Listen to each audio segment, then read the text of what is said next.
dois temas que são referentes ao bolso das pessoas, né? O preço do arroz e o auxílio emergencial, entre outros temas que o senhor mencionou aí enquanto estava descrevendo esse seu, entre aspas, segredo aí de como ter sucesso nas redes sociais. Na sua avaliação, o principal tema das eleições de 2022 vai ser a economia, o bolso do eleitor? Indiscutivelmente, e aí eu vou ser mais pragmático, mais direto, e vou sair do todo economia e vou apontar um ponto específico, a fome. A fome volta no Brasil a ser o protagonista dos problemas sociais que nós teremos que enfrentar. Talvez até com mais força do que foi nos anos 90. Eu não tenho nenhuma dúvida disso, eu tenho batido nessa tecla N vezes, tenho discursado, falado sobre isso dentro da Câmara dos Deputados, cobrado os colegas, falado nas minhas redes sociais. Eu tenho uma sensação que a classe política ainda não acordou para isso, para a real necessidade da gente fazer o enfrentamento do problema da fome no Brasil. Eu tenho uma rede social muito grande, claro, não tenho um rigor de uma pesquisa científica, eu não posso comparar uma pesquisa, mas de qualquer maneira, quando você está falando de um deputado que faz uma enquete numa rede social e 500 mil pessoas votam, mesmo não tendo o rigor de uma pesquisa, é algo que você precisa levar em conta. Tem a sua relevância, né? Tem a sua relevância. E hoje, para 80% dessas pessoas, elas sempre citam que a fome é o principal problema. Né? E a fome aqui, a gente está falando da fome, não é necessariamente... quem passa fome não é só quem não faz nenhuma refeição no dia. Aquela pessoa que faz uma refeição no dia, que vai comer ali arroz, feijão, com uma farinha no almoço e na janta, essa pessoa está passando fome também. Por vários momentos durante o dia, ela tem necessidade do alimento e não o tem. A criança está chorando porque precisa de alimento, porque está com problema de saúde. Se você não tem dinheiro para comer, vai ter dinheiro para pagar médico? Não vai. Aí vai para o SUS, fica lá 4, 5, 6 horas esperando uma consulta. É uma situação complexa que tem avançado e eu não vejo que a classe política, que nós da classe política, que a gente tem respondido à altura para fazer esse enfrentamento desse problema. Então, sim, a economia com todas as suas nuances, mas falando de uma maneira específica, a alta no preço dos alimentos, que acaba colaborando de forma muito grande para que a fome volte a assustar. Eu nunca tirei o pé da realidade, eu nunca afastei dos meus eleitores. Nem pelas redes sociais, onde eu estou em contato com eles diariamente, e nem no presencial. Hoje nós temos um ônibus que está rodando o Brasil todo, a gente tem visitado vários estados, já visitamos vários estados, visitamos muitas regiões de Minas Gerais, que é o meu estado, e principalmente as regiões mais pobres. E eu estou em contato com essas pessoas. E a preocupação é sempre essa. Não tem dinheiro para comprar comida, meu filho está chorando de fome. Eu recebo, Guilherme, algumas mensagens na rede social que toca e emociona. Todo dia eu recebo mensagem com foto de geladeira vazia, com áudio de pessoas emocionadas dizendo o que está passando em casa. E aí essas pessoas, elas ligam, é o que eu falei, dei o exemplo aqui, liga a TV Câmara, ou acessa a rede social, ou liga no rádio para ouvir, ou vai assistir uma entrevista dessa, como eu estou concedendo aqui para você agora, ela vai ver todas as discussões, menos desses problemas. Fala-se em tudo, mas não se fala disso. Então vamos aproveitar essa situação. No dia 29, último sábado, 29 de janeiro, o senhor lançou a sua candidatura à presidência da República. Agora o senhor está falando sobre a fome, sobre o preço dos alimentos como um todo. Qual que é o teu programa, o teu projeto para resolver o problema da inflação dos alimentos e da fome no Brasil decorrente da pandemia desses últimos 3 anos? A minha candidatura presidencial, Guilherme, ela foi de uma maneira muito na contramão do que é a maioria das candidaturas. Nós temos o governador de São Paulo, por exemplo, que está aí com todos os holofotes, com toda a mídia, que governa o maior estado do Brasil, né? Fez muita publicidade em relação à vacina e fez com razão, ele teve a sua contribuição de forma indiscutível e que não decolou, não saiu dos 2% das intenções de voto. Eu não tinha lançado a minha candidatura até 3 dias atrás. Eu nunca tinha falado sobre ser candidato à presidência da República. A minha rede social, de quase 15 milhões de seguidores, seria normal que ela proporcionasse a arrancada para a minha candidatura. Então eu vou lá na minha rede social, mobilizo meus seguidores, que é muita gente, e aí essas pessoas dão ali o corpo inicial para a minha candidatura. Nem isso eu fiz. Eu até hoje não conclamei a minha base de eleitores para, olha gente, sou candidato a presidente, vamos para cima, preciso de vocês, não fiz isso ainda. E ainda assim, na pesquisa do IPEC, do mês de dezembro, e na pesquisa do Poder Data, eu apareço com 2% das intenções de voto. Então é uma candidatura que veio, como eu acho que deveria ser a maioria das candidaturas, veio do povo para o mandatário, que no caso sou eu como deputado federal, e não o contrário, né? Não veio de forma vertical, sendo imposta nem por mim, nem pelo meu partido. Estou dizendo tudo isso para chegar à resposta da sua pergunta, de que eu não tenho nenhum problema em te dizer que nós ainda estamos construindo o nosso programa de governo. Já iniciamos, estamos trazendo uma equipe muito competente que vai atuar conosco, que vai ser apresentada muito em breve. Já temos alguns nomes, inclusive, que já estão... Você pode antecipar algum deles para a gente? O Marcelo Tognozzi é um que já está conosco, que já está trabalhando. Tem alguns outros nomes que a gente tem, mas que a gente ainda está apalavrado, mas a gente ainda não concretizou, mas que muito pouco. Então eu acredito que aí até passar o carnaval a gente já vai poder anunciar esses nomes, que são as pessoas que estão compondo conosco o nosso programa de governo, as nossas propostas. Agora, a gente já tem os princípios que vão nortear isso, né? Até, como eu te disse, até 2 meses atrás eu me preparava para uma reeleição a deputado federal. É totalmente diferente você dialogar para ser candidato a deputado federal de você ser presidente da República, onde você tem que propor soluções viáveis para todos os problemas. Então a gente está nessa construção. Agora, qual que é? Eu falei que nós não temos ainda consolidado o programa e que ele será apresentado aí em um espaço curto de tempo, mas que a gente já tem os princípios que norteiam a construção desse programa. A construção do nosso programa na área de economia, ele vai ter um único objetivo: diminuir as desigualdades sociais do nosso país. A gente quer diminuir a distância entre o mais rico e o mais pobre e, principalmente, tentar fazer com que as pessoas, com que a classe política, principalmente, acorde para a realidade de que o pobre não é o problema. Que colocar dinheiro na mão das pessoas mais carentes, das pessoas mais necessitadas, não vai quebrar a economia. Existem dados que mostram que teve um aumento de mais de 100% na arrecadação de tributos oriundos do auxílio emergencial. Eu costumo dizer o seguinte: pobre não poupa. E não poupa não é porque ele não quer, é porque ele não pode, é porque ele tem necessidades muito urgentes. Então, a pessoa mais carente, ela não coloca dinheiro debaixo do colchão, ela não coloca dinheiro na poupança, ela não investe na bolsa de valores, ela gasta. E quando ela gasta, ela movimenta a economia. Ela fomenta todos os setores. Então, a questão é inverter essa lógica e entender que colocar o dinheiro na mão dos mais pobres não é gasto, é investimento. E a gente vai provar que isso é possível. Então, quer dizer, a sua defesa durante o processo de prorrogação do auxílio emergencial, que ele se mantivesse em R$600, essa é uma proposta que a gente pode ver num eventual governo Janones, um auxílio emergencial, Auxílio Brasil ou Bolsa Família, qualquer que seja o nome que venha a ter, de aproximadamente R$600? Essa não é uma proposta, essa é a principal proposta. Porque essa proposta, quando você coloca dinheiro na mão das pessoas, principalmente na mão de quem está passando fome, você leva dignidade, você leva esperança, e aí vou repetir o que eu acabei de dizer para frisar. Você está ajudando todos. Ah, mas você não tem que olhar só pelos mais pobres, você tem que olhar pelo comerciante, pelo pequeno empresário. Esse dinheiro não vai para debaixo do colchão, como eu coloquei. Esse dinheiro vai entrar na economia, ele vai girar. Né? Claro que não é só isso, mas essa é, vamos dizer assim, o principal mote da nossa campanha vai ser esse. Nós vamos estabelecer no Brasil um programa de renda mínima. Aí, de novo, vou te dizer, já tem os detalhes? Já tem quantas famílias serão beneficiadas? Você já tem qual o valor exato? Não, ainda não. É isso que a gente está construindo. Eu quero apresentar isso com solidez, com responsabilidade, para não ficar parecendo mais uma medida populista, como a gente já viu aí. Eu fiz um debate com um economista muito bem conceituado, que é do Instituto Fiscal do Senado, o Felipe Salto. No final do ano de 2020, a gente fez um debate sobre o pagamento do auxílio emergencial e acabou que no final não virou um debate, porque a gente convergiu na maioria dos pontos. E de forma resumida aqui, a gente fez quase 2 horas de debate, mas de forma resumida aqui, o que a gente convergiu no debate foi o seguinte: precisa ter responsabilidade fiscal, precisa cortar gastos, precisa cortar privilégio para colocar o dinheiro na mão dos mais pobres. Porque vai fomentar a economia, a roda da economia vai girar, então é possível cortar. Alguns falam em corte de gastos, outros falam em colocar dinheiro na mão dos mais pobres, mas ninguém une os dois. Você corta os gastos, você cumpre meta, você tira privilégio, não só de político, porque fala muito de privilégio político, mas ninguém vale tirar privilégio, por exemplo, do judiciário. Você tira privilégio e coloca esse dinheiro na mão dos mais necessitados. Na época do debate em relação ao pagamento do auxílio emergencial, a gente apresentou N propostas, encaminhei para o Ministério da Economia, entreguei para o ministro Paulo Guedes, mostrando de onde ia tirar o dinheiro.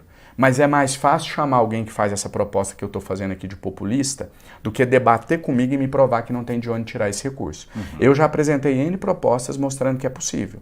Agora eu devolvo o desafio para aqueles que dizem que isso é uma medida populista, que isso é uma medida para ganhar voto. Assim como me desafiaram a mostrar de onde eu ia tirar o dinheiro, eu desafio aqueles que criticam essa proposta a debaterem comigo e me provarem que não tem de onde tirar esse dinheiro. Uhum. Deputado, a sua orientação ideológica é uma questão ainda, é uma dúvida que o mundo político ainda se coloca. O senhor foi filiado ao PT por aproximadamente 10 anos, que é um partido de esquerda. Depois o senhor foi filiado ao PSC, que é um partido mais ligado à direita. Hoje o senhor é filiado ao Avante, que é um partido que está se reformulando. Como é que o senhor se define do ponto de vista político-ideológico? Guilherme, nenhuma ideologia dá conta da realidade. A ideologia no campo teórico é maravilhosa, ela deve existir nos ambientes acadêmicos, ela deve ser fruto de discussões, de debates, mas ela nunca dará conta dos problemas reais que se apresentam. Desde que eu tomei posse como deputado, eu tive uma ação muito inovadora, que foi o seguinte: eu tenho uma assessoria de plenário que passa para mim todas as matérias que serão votadas com antecedência de pelo menos um dia, então me é passado todos os temas que nós votaremos. Sempre que a minha assessora vinha, ela trazia, e sempre vem no cabeçalho ali lendo, PL número tal, autoria, exemplo, Partido dos Trabalhadores, autoria, PSL, que na época, no início do mandato, era a base principal de apoio do presidente Bolsonaro. E aí eu manifestava a favor, contrário e etc. E aí, num determinado momento, eu disse para ela o seguinte: olha, eu sou humano, como qualquer pessoa, e por mais que eu queira votar de acordo com os interesses do povo, pode ser que em algum momento eu me deixe levar por alguma paixão. Então, a partir de hoje, você vai tirar do cabeçalho os autores dos projetos, você não vai me contar. Você vai vir e vai me passar. Projeto tal que prevê isso, isso, isso e isso. Você é contra ou a favor? Sou contra, sou a favor. Então, foi assim que eu levei o meu mandato até aqui. Coincidentemente, eu não fiz essa conta, mas coincidentemente, no final do ano passado, o meu partido emitiu uma lista onde constava lá quantos por cento das matérias eu tinha votado a favor do governo e quantas contra. Exato 50% das matérias contra o governo e 50% a favor do governo. Então, essa é a ideologia que eu acredito. Nem de direita, nem de esquerda. Em cada momento, a cada problema que é apresentado, a solução vai estar na cartilha da direita, ora na cartilha da esquerda. Isso é algo que pode soar para quem ouve num primeiro momento: se é de direita ou esquerda, nenhum dos dois, está em cima do muro, populista, está querendo ganhar voto de todos lá. Mas quando você coloca dessa maneira que eu estou colocando, partindo para a prática, eu acho que a maioria das pessoas que têm bom senso vão compreender que é aí que está a solução para os problemas do nosso país. Eu não posso, Guilherme, ficar preso do tipo assim: essa medida aqui é fantástica, ela é muito boa, mas peraí, quem propôs? Bolsonaro, não, eu sou oposição, eu tenho que votar contra. Ele é genocida, não sei o quê. Não, peraí. Tá, eu entendi que ele é antivacina, que ele é negacionista, beleza, mas essa matéria é boa? Essa matéria eu voto a favor. Eu não tenho compromisso com o antibolsonarismo. Eu não tenho compromisso com a esquerda. E o contrário. N vezes eu pegando, essa proposta é muito boa, e às vezes dialogando com algum colega, isso aqui é uma experiência real que eu vou citar, não vou citar o nome por uma questão de ética, mas conversando com um colega, fulano, pessoa que eu tenho alguma proximidade dentro da Câmara, mas tá aqui, essa matéria é muito boa, não estou entendendo, você tem as mesmas propostas que eu, tal, te vi defendendo o auxílio, isso daqui é... Não, mas você não viu, não, o autor desse destaque aí é o PT, eu não posso votar a favor, não. É isso que está, desculpa a expressão, ferrando com o nosso país. A política transformou em uma paixão como se fosse time de futebol. Eu sou da turma Bolsonaro, eu vou votar a favor do Bolsonaro, e não quero saber o que ele está propondo. É um mito. E o contrário. Não voto em genocida, esse cara é um louco. Ah, não, veio do Bolsonaro, eu tô contra. É isso que está ferrando com o país. Quem sai prejudicado nisso? O povo. E aí quando você fala assim, a gente dizia aqui em off antes de começar a entrevista que a comunicação na rede social é muito limitada. E lá você tem que fazer uma comunicação rápida. E aí lá a pessoa te pergunta assim, se é direita ou esquerda? Nem direita nem esquerda, eu sou povo. É mais um populista. Povo, eu quero saber direito. Não, a explicação é essa. Em cada momento eu vou buscar a solução, vai estar em um lado ou no outro. Eu acho que é essa maturidade política que os nossos representantes precisam para tirar o país da situação que ele está. Hoje em dia a gente vê um cenário polarizado entre Lula, de esquerda, e o presidente Jair Bolsonaro, de direita. Pensando na hipótese mais provável, que é que essa polarização chegue até o segundo turno ou tenha uma definição no primeiro turno. Qual que é o caminho menos pior para o Brasil na sua avaliação? Lula ou Bolsonaro? André Janones e eu estarei no segundo turno. Tá Tá ótimo, então. Admiro aí o otimismo e tem que começar por aí. E falando um pouco mais agora sobre as redes sociais. A gente conversou um pouco antes das eleições também, mas antes da entrevista. Eu queria que o senhor fizesse uma pequena avaliação sobre as redes sociais, um acerto e um erro dos principais candidatos, começando pela ordem das pesquisas. Pode ser? Lula, como é que o senhor avalia as redes sociais do Lula? O ex-presidente Lula, ele se comunica muito bem com os eleitores, consegue ser ouvido pela base da pirâmide. Costumo dizer que só Lula e eu comunicamos com a base da pirâmide. Claro que ele numa projeção maior, 30 anos na política, 2 mandatos presidenciais, não estou comparando a proporção do alcance, mas estou dizendo o público com o qual se comunica, mas não o vejo inserido nas redes sociais. Os números dele nas redes sociais são bons, muito bons, mas muito pequeno pelo tamanho que ele é fora da rede. Uhum. Então o ex-presidente Lula teria condições, teoricamente, de ser do tamanho do presidente Bolsonaro nas redes. Uhum. Ele tem a envergadura do presidente Bolsonaro. Uhum. Então acho que, talvez pela idade, né, sem nenhum tipo de preconceito, não é isso, estou dizendo que é porque são gerações diferentes. O ex-presidente Lula provavelmente teve que se adaptar à rede social. Eu não tive que me adaptar, eu nasço dentro da rede social. Eu não me lembro do mundo sem rede social praticamente. Uhum. Então para mim é um pouco mais fácil. Mas eu daria uma nota aí de 0 a 10, eu daria uma nota 6 para o ex-presidente Lula. Acho que tem crescido bastante, mas eu acho que falta ter a comunicação da rede. Ele pega a comunicação tradicional e joga na rede social. Ao contrário do presidente Bolsonaro, já passando para o próximo. Então, vamos nele. Ao contrário do presidente Bolsonaro, que aí sim se comunica muito bem, fala direto com a rede, mas aí eu acho que é exatamente o oposto do ex-presidente Lula. O ex-presidente se comunica muito bem fora, é um político da política tradicional, que se relaciona bem, que faz a política convencional, mas que não tem tanta familiaridade com a rede. O presidente Bolsonaro é exatamente o oposto. Uhum. A comunicação via rede ela não pode ser a única, ela tem que ser complementar. É isso que eu acredito que falte para ele. Vamos passar para mais 2 nomes aqui, Sérgio Moro e Ciro Gomes. Perfeito. Sérgio Moro, indiscutivelmente, o que tem maior dificuldade, e aí é até algo compreensível se você pega a origem dele. Você não tem um político, você tem um juiz, e parece que ele não conseguiu ainda vestir o candidato. Quando eu vejo o ex-ministro Sérgio Moro falando, eu estou vendo um juiz. Uhum. Eu sou advogado de formação, advoguei durante 10 anos e eu tenho a nítida sensação que eu estou de frente a um juiz. Aquela fala monossilábica, pausada, sem emoção, como tem que ser um juiz realmente, né, por uma questão profissional. Então eu vejo um juiz e acredito que vai ter muita dificuldade nas eleições, porque o principal é você saber comunicar da maneira correta. E a gente sabe, apesar de todos os atributos que ele tem essa dificuldade em comunicar a mensagem para o eleitor. Ciro Gomes também considero muito aquém do tamanho dele, também um político com projeção nacional, creio eu que talvez com perto dos 100% de conhecimento, com a rede pequena, também pelo mesmo motivo que eu disse em relação ao ex-presidente Lula, não está maior do que está. A falta de naturalidade, a falta de espontaneidade, a falta de adaptar a sua fala, que também assim como o ex-presidente Lula também foi formado fora das redes sociais e provavelmente teve que fazer essa transição no momento da vida, vejo como muito artificial. Você pega os programas, por exemplo, que o Ciro tem colocado nas redes, parece que você voltou para 2002, para a campanha do Lula. Uhum. A pessoa acha que é uma receita de bolo, que ela vai pegar lá a receita de 2002 e trazer para 2022 e vai funcionar igual, e não é bem assim. Uhum. Você vê aqueles vídeos, parece que você está vendo o Duda produzindo peças para o programa eleitoral. Sim. Rede social, como eu disse, não é status, não é produção hollywoodiana. Rede social é verdade, é naturalidade. Sempre me perguntam assim, as pessoas chocam até hoje quando falam isso. Quem que é a sua equipe de rede? Quais seus assessores cuidam da rede? Eu falo, não, minha rede sou eu, só eu tenho a senha, só eu mexo.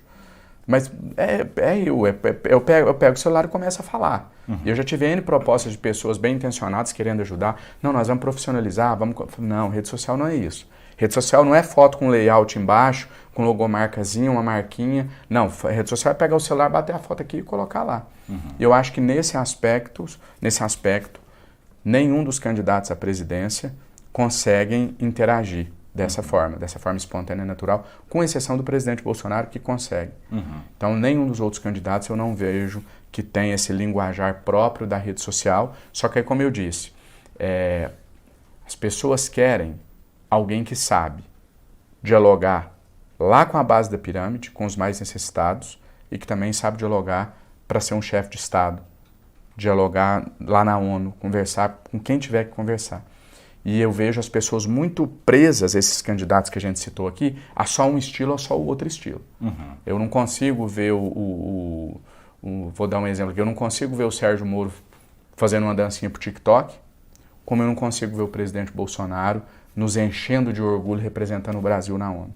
A gente precisa de um candidato à presidência da República que saiba falar a linguagem das massas quando precisar, mas que também sabe sentar de igual para igual com qualquer chefe de Estado para dialogar. E falando agora da política, o senhor está no seu primeiro mandato, chegou a ser candidato a presidente da Câmara, na época teve 3 votos. A sua defesa do auxílio emergencial de 600 acabou não sendo a que prevaleceu. O Auxílio Brasil hoje, por exemplo, são R$400. Onde é que o senhor vê que pode ser melhorada a tua experiência política justamente para que o senhor, eventualmente, numa presidência, possa sentar lado a lado com esses grandes líderes que o senhor mencionou? O meu trabalho na rede social ele sempre foi voltado para o povo. A minha candidatura à presidência da Câmara ela não tinha nenhuma pretensão de ser vitoriosa. Até tive um resultado, por mais incrível que pareça, superior ao que eu imaginava. E a minha candidatura nunca dialogou com os deputados, ela era para fora da Câmara. Meu slogan de campanha foi: a pauta é o povo. Enquanto os colegas deputados sentavam com os outros deputados para convencê-los a votar, eu ia para a rede social, fazia live com 20 milhões de visualizações pedindo ao povo para pressionar o deputado deles. A minha lógica era a seguinte: existem 513 empregados aqui dentro da Câmara. E lá fora estão os patrões deles, quem dá a ordem, ou pelo menos quem deveria dar a ordem. Ao invés de eu pedir o empregado para votar em mim, eu peço para o patrão. Fala com o seu funcionário lá, que é o deputado, para ele votar no André Janones. Então a minha candidatura à presidência da Câmara, ela teve um caráter simbólico. E nesse sentido fui muito bem sucedido. O objetivo era esse, era mobilizar para fora, para que essa mobilização fora mostrasse que a classe política estava totalmente destoado do que eles queriam. E eu consegui. Tanto que eu tive só 3 votos. Com 20 milhões de visualizações, com 1 milhão de comentários das pessoas marcando e pedindo o deputado deles para votar em mim. O que a classe política fez? Virou as costas. Nem sei quem é esse Janones, não voto nele. Mas eu sou seu patrão, sou seu eleitor e estou pedindo, problema seu. Foi isso que aconteceu. Como que eu espero ter esse diálogo necessário para a gente construir pontes, porque ninguém governa um país sozinho e a gente está vendo o resultado catastrófico do presidente Bolsonaro. Justamente através da campanha, já na campanha presidencial e em um possível futuro governo, mostrando que nós temos essa capacidade de diálogo, nós temos essa capacidade de ouvir. E eu acho que isso, Guilherme, acontece de uma forma natural. As pessoas que têm a primeira impressão do André Janones na rede social, que vai lá no Facebook e vê um vídeo lá meu, quebrando o pau e tal, ela pensa que é só aquilo. Aquilo é uma das minhas faces. Eu sou advogado. Se eu quisesse, estou cursando um doutorado, atuei 10 anos na advocacia. Se eu quisesse falar o juridiquês, como se diz, se eu quisesse falar difícil para ninguém, entendeu? Eu dou conta de falar difícil. Só que o meu discurso, ele tem que ir sempre de encontro com quem está ouvindo. Lá no Facebook eu estou falando para o povo que me segue. Eles querem ouvir daquela maneira, eles precisam que eu fale daquela maneira. E são eles que pagam o meu salário, é para eles que eu trabalho. Agora, às vezes as pessoas se surpreendem em algumas reuniões que eu participo, em alguns debates. Nossa, eu achei que você ia chegar aqui quebrando o pau, batendo na mesa. Eu não sou louco, eu não vou estar aqui numa reunião com você e começar a gritar aqui do nada.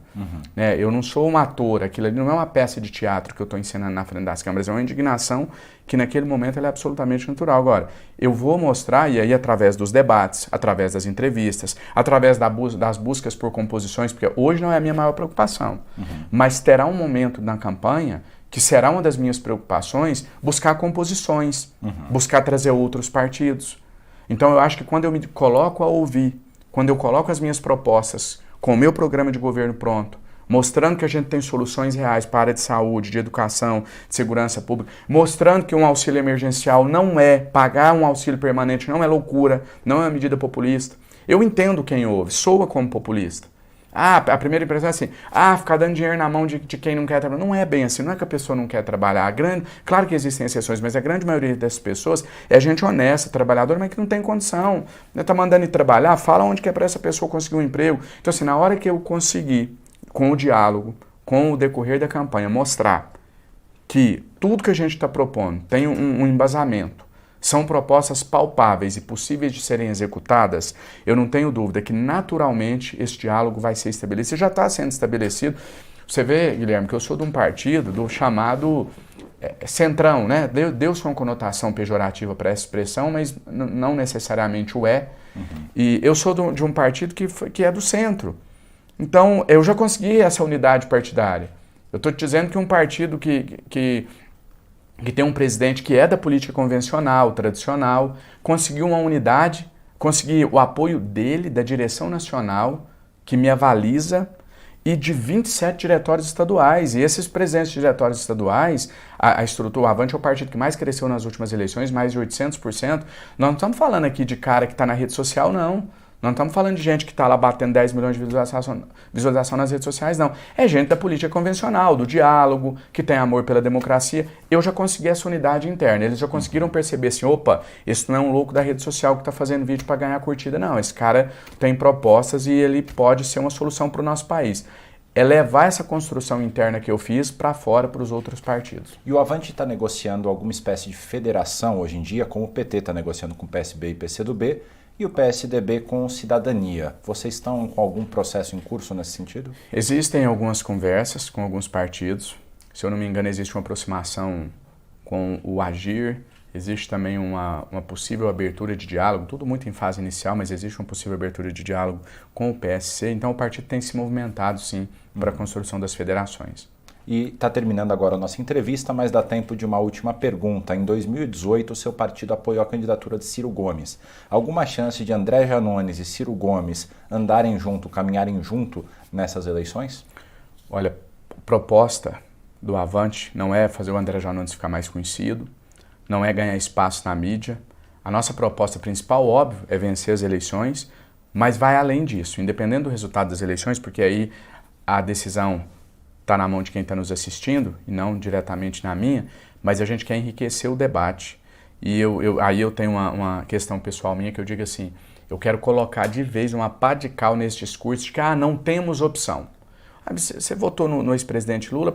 Não, até como eu não tinha outra opção. Você votou no Bolsonaro? Mas eu não podia deixar o PT voltar. Essa discussão eu vou acabar com ela no nosso Brasil. Posso ter um voto na urna, Guilherme, um voto. Mas eu vou poder sustentar durante os próximos 4 anos, toda vez que alguém falar não tinha opção, eu vou falar mentira. Tinha opção, eu apresentei propostas concretas, viáveis, possíveis, estou pronto para debater, para discutir o Brasil. Você quis votar em outro candidato. Então, as pessoas, isso eu posso garantir, porque isso aí depende de mim, não depende de mais ninguém. Eu posso garantir para quem está nos assistindo que vocês terão uma opção. Pode ser que não votem em mim, que continuem votando nos candidatos que hoje polarizam aí nas pesquisas. Mas será por opção e não por falta de opção, porque opção nós vamos dar para vocês. Chega ao final essa edição do Poder Entrevista. Em nome do jornal digital Poder 360, eu agradeço ao deputado André Janones. Eu quem agradeço, um prazer imenso, parabéns pelo trabalho que vocês têm feito, tenho acompanhado, sou um grande admirador e estou sempre à disposição de vocês para poder estar voltando aqui e bater papo com quem está em casa. E agradeço também a todos os web espectadores que assistiram este programa. Essa entrevista foi gravada no estúdio do Poder 360 em Brasília, em 1º de fevereiro de 2022. E para ficar sempre bem informado, inscreva-se no canal do Poder 360, ative as notificações e não perca nenhuma informação relevante. Muito obrigado.